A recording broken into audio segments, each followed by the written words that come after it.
ओडिशा सरकारଙ୍କ पूर्त विभाग द्वारा बाईसिंगा ठारू शशापसी रास्तार उन्नतीकरण और प्रशस्तीकरण पर भित्तिप्रस्तर अनुष्ठित होइछि।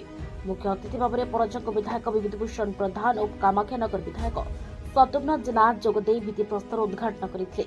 पूर्त विभाग अधीन 22 किलोमीटर रास्ता पर ग्रामांचल बहु लोक निर्भर करथांती। फल रास्तार उन्नतीकरण पर बहु स्थानीय बसिंदा उपकृत होइपारिबे।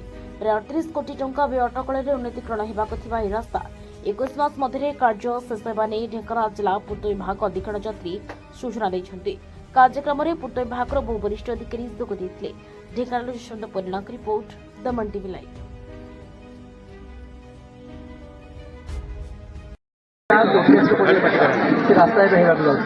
देखु कंकड़ाहाट ब्लॉक टी गोटे आकांक्षी ब्लॉक ये आम जिलार शेष ब्लॉक रे गणता अच्छी एठी गुड़िए काम अधा अधूरा पड़ी रही।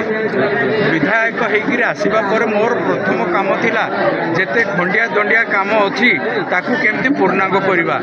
सरकारी टंका आगु खर्च होइछि अधा खर्च होगी लोक मान काम आसुना तेणु ताकू पूर्णांग कले लोक मान काम आसो।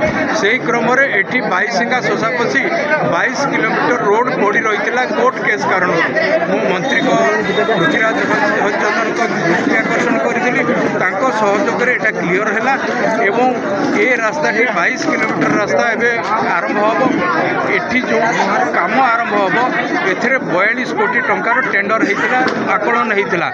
टेंडर जो मैंने 38 कोटी काम करेंगे एवं जेहेतु विधानसभा चलुची आमर विधानसभा को जबार अच्छी तुरंत शुभ देकी कंट्राक्टर को रास्ता हैंड ओवर कले से लोक मान रास्ताटी तैयारी करेंगे जल्दी तैयारी करेंगे लोक मान काम लगे से आम विधानसभा थी सत्वे आज ये रास्ताटी शुभ दे।